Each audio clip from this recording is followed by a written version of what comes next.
요한이 전한 거룩한 복음입니다.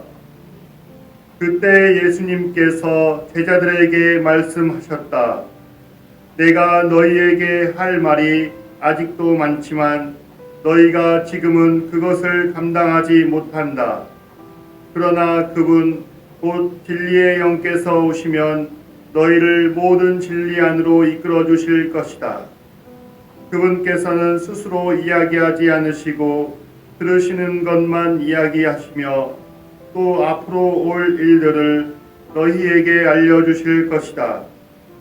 그분께서 나를 영광스럽게 하실 것이다.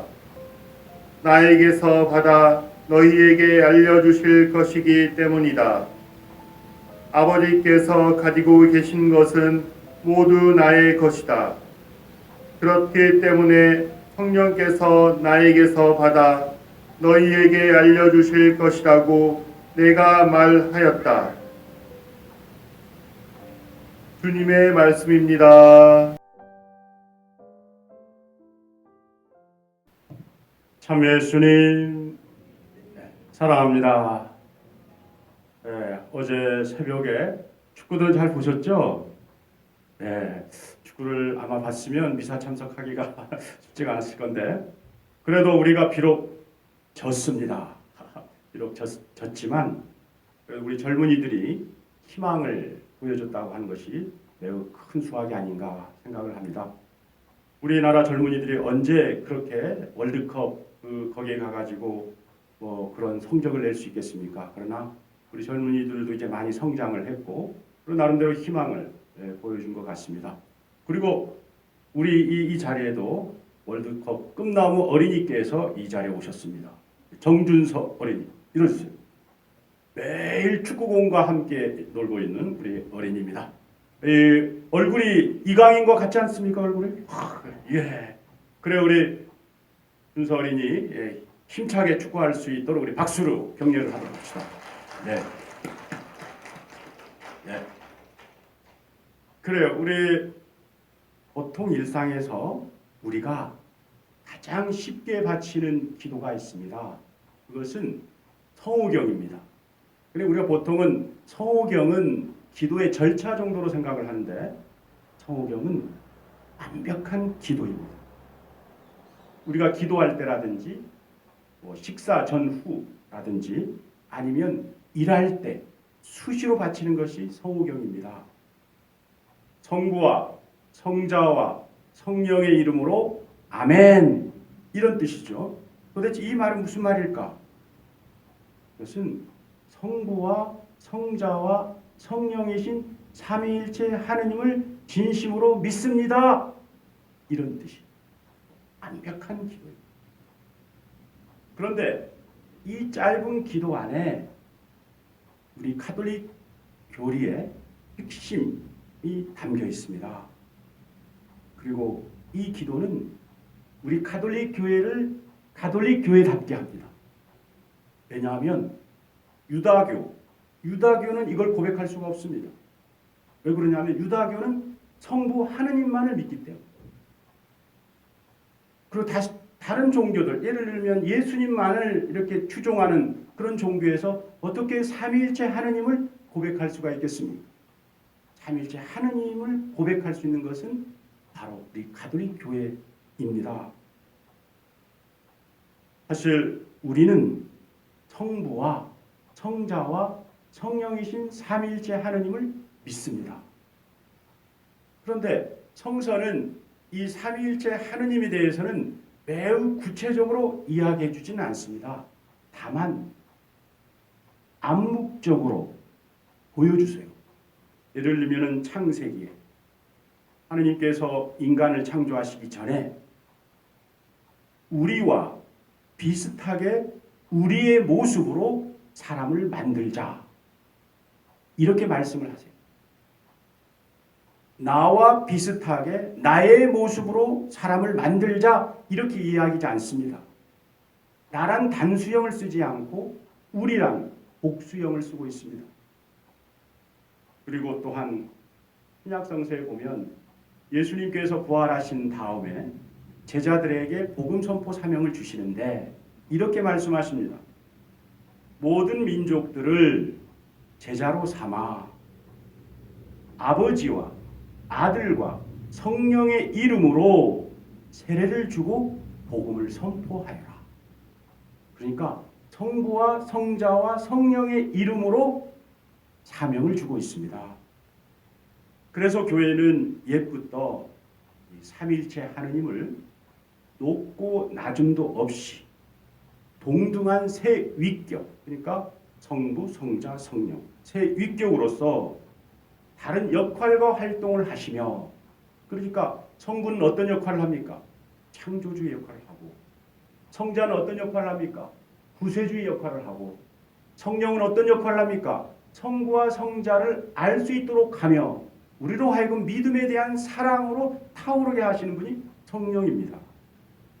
이런 역할을 하면서 본질적으로는 한 분이신 하느님이시다 라고 우리 신앙의 대상으로 고백합니다. 주님이신 이 삼위일체 하느님은 우리 삶의 보험이며 방패이십니다. 적어도 우리가 그분을 믿고 바랄 때 모든 공경에서 구해주시고 어느 것 하나 모자람이 없이 주님은 채워주십니다. 여러분들이 혹시 잘 알고 있는 1890년경 미국의 석유왕 하면 록펠러입니다. 이분은 역대 가장 부호, 최대 세계 부호였습니다. 53세의 부호가 되는데, 그런데 실제로 본인은 행복하지 못했다고 합니다. 그러니까 젊어서부터 돈을 이렇게 쌓아왔는데, 돈 쌓으면서 부자가 될 때까지 53세 최대 부호가 되는데 그때까지 행복하지 못했다고 합니다. 왜냐하면 그때 그는 알로피셔라고 하는 중병에 걸려. 이게 뭐냐면 탈모증이라고 하는데 그냥 탈모증이 아니라 머리카락과 눈썹이 빠지고 몸은 극도로 말라가는 병이라고 합니다. 그래서 최고 부자의 절정에 이를 때 의사가 뭐라고 얘기하느냐면 당신은 1년밖에 살 수 없습니다. 그러자 록펠러는 식음을 전폐하면서 허무한 나날을 보냅니다. 그러던 어느 날 돈은 아무것도 아니다. 하느님만이 모든 것이다. 하며 간절히 기도를 해요. 하느님을 만난 그날 이후부터 그의 인생은 바뀝니다. 그 전에 돈이라고 하면 이제는 하느님을 바라보며 살아갑니다. 성실한 신앙생활을 하고 그리고 자신의 돈을 가난한 이들을 위한 자선사업에 쏟기 시작합니다. 그 후부터 1년을 넘지 않을 거라고 하는 그 육신의 병은 다시 건강을 찾게 되고 그리고 주님 안에서 98세까지 살다 선종을 합니다.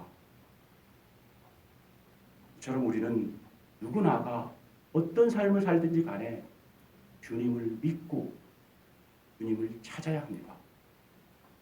이때 주님께서는 당신 사랑의 품으로 우리를 안아주시고 우리에게 기쁨의 잔치를 베풀어 주십니다. 그리고 그 순간부터 우리와 영원히 함께 하시고 우리를 지켜주시고 돌봐주십니다. 그럴 때 세상의 어떤 유혹과 고통도 감히 우리를 침범할 수 없고 우리를 무너뜨릴 수 없습니다. 형제 자매 여러분, 이 얼마나 깊고도 깊은 하나님의 사랑이고 은혜입니까? 우리가 마음을 돌려 주님을 찾고 주님을 만나면 주님께서 이러한 사랑을 베풀어 주신다는 겁니다. 그러기에 우리가 어디서 무엇을 하든 주님을 의식하며 살도록 합시다. 그리고 수시로 가랑비에 옷 젖듯이 주님의 말씀 안에 머물도록 합시다. 그리고 그분의 사랑을 절대로 놓치지 말도록 합시다.